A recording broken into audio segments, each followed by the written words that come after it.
Hello बच्चों, let's read this question. A first order gas reaction has K is equals to 1.5 into 10 to the power minus 6 per second at 200 degrees Celsius. If the reaction is allowed to run for 10 hours, what percentage of the initial concentration would have changed in the product? What is the half life of reaction? तो इसमें हमारे दो question है. पहले तो हमें ये बताना है कि 10 आवर के बाद, मतलब मीन्स रिएक्शन 10 आवर प्रोसीड हो चुकी है, उसके बाद कितना प्रोडक्ट फॉर्म होगा हमारा. और सेकंड है कि हमें इस रिएक्शन की हाफ लाइफ पीरियड निकालना है. और रिएक्शन हमें दिया हुआ है फर्स्ट ऑर्डर की. कंसेप्ट यहाँ पे लग जाएगा. Formula of rate constant for first order क्या होता है? K is equals to 2.303. देखिए, अगर आप इसमें क्वेश्चन में फर्स्ट ऑर्डर मेंशन नहीं किया होता तो हम कैसे आइडेंटिफाई करते. अगर आप रेट कांस्टेंट K की वैल्यू देखेंगे, यहाँ पे कितना दिया हुआ है 1.5 इंटू 10⁻⁶, और यूनिट क्या दी है? पर मिनट, पर सेकेंड. यानी कि आपको पता है पर सेकेंड, पर मिनट किसकी यूनिट होती है? फर्स्ट ऑर्डर की. तो आपको अगर मेंशन नहीं किया होता फर्स्ट ऑर्डर, तो आप यूनिट, रेट कांस्टेंट की यूनिट से भी आइडेंटिफाई कर सकते हैं कि रिएक्शन का ऑर्डर क्या है. तो फॉर्मूला लगा देंगे. K is equals to 2.303 upon T into log initial concentration of reactant को मैं यहाँ A ले लेती हूँ, तो इनिशियल कंसंट्रेशन को मैं A नोट से दिखाऊंगी. और after time T, after time T कितनी कंसंट्रेशन बची है रिएक्टेंट की, वो मैं A से रिप्रेजेंट कर रही हूँ. ठीक है, तो आप ये ध्यान रखिए, A नोड है इनिशियल कंसंट्रेशन, और ये वाली जो कंसंट्रेशन A है, यहाँ लिख देती हूँ मैं, this is the concentration of reactant remaining after time T. ठीक है, ये आपको ध्यान रखना है यहाँ पे ये चीज. और जो A नोड है वो इनिशियल कंसंट्रेशन ऑफ रिएक्टेंट है.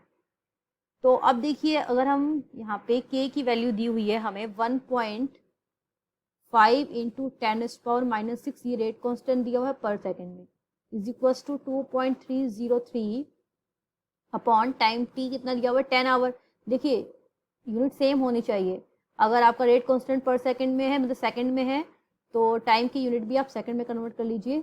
10 आवर का मतलब 3600 सेकंड. ठीक है, आपको पता है एक आवर में 3600 सेकंड होते हैं. Multiply by log A nought over A.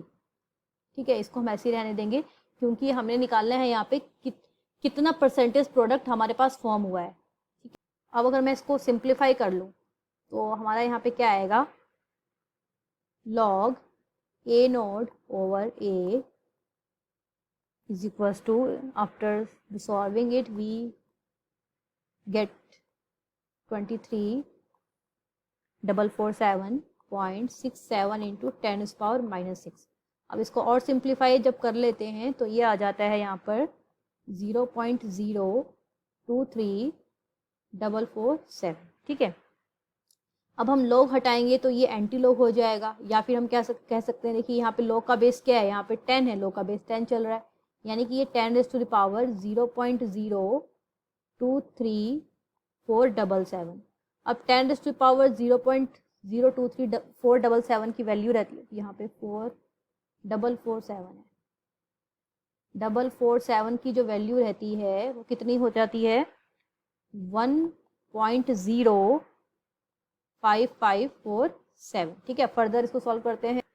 तो देखिए, यहाँ से हमारा कंसंट्रेशन ऑफ A कितना आ जाएगा? यहाँ पर यह आ जाएगा 1/1.05547 multiply by initial concentration of reactant. ठीक है, तो इसको फर्दर सिंप्लीफाई करेंगे तो हमारे पास क्या आ जाएगा?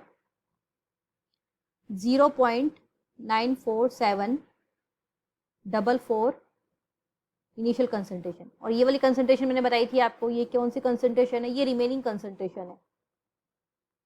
Remaining concentration of reactant after 10 hour. 10 hour के बाद कितनी कंसंट्रेशन बची है रिएक्टेंट की, ये वो है. यानी कि कितना प्रोडक्ट बना है, फॉर्म हुआ है, वो कैसे निकलेगा? अगर हम इनिशियल कंसंट्रेशन में से जो आपकी कंसंट्रेशन बची है रिएक्टेंट की वो माइनस कर दें, तो यानी कि इतना प्रोडक्ट हमारा प्रोडक्ट में कन्वर्ट हो गया है। तो इसको हम ऐसे लिख सकते हैं ए नॉट माइनस 0.944744 ए नॉट। क्या आ जाएगा, इसको सॉल्व करेंगे तो हमारे पास आ जाएगा 0.0525 ए नॉट, यानी कि इनिशियल कंसंट्रेशन का 0.0525 पार्ट जो है वो प्रोडक्ट में कन्वर्ट हो गया है। अब हमने इसको परसेंटेज में निकालना है। परसेंटेज में निकालने के लिए हम इसको 100 से मल्टीप्लाई कर देंगे, यानी कि परसेंटेज प्रोडक्ट कितना फॉर्म हुआ है वो कितना आ जाएगा, इसको मल्टीप्लाई करने पे क्या आ जाएगा यहाँ पे 5.2%, यानी कि 5.2% जो कंसंट्रेशन है हमारे रिएक्टेंट की 10 आवर के बाद वो इतनी प्रोडक्ट में कन्वर्ट हो चुकी है। ठीक है, अब हमें निकालना है सेकंड। एक तो ये वाला पार्ट हो गया हमारा, हमने ये निकालना था। ठीक है, एक ये आंसर हो गया। दूसरा आंसर हमने क्या निकालना है, हमें हाफ टाइम निकालना है, half life time period. Second first order के लिए क्या होता है 0.693 अपॉन रेट कांस्टेंट, ये फॉर्मूला होता है आपका फर्स्ट ऑर्डर के लिए हाफ लाइफ टाइम पीरियड निकालने का। तो यहाँ सीधे सीधे हम वैल्यू पुट कर देते हैं।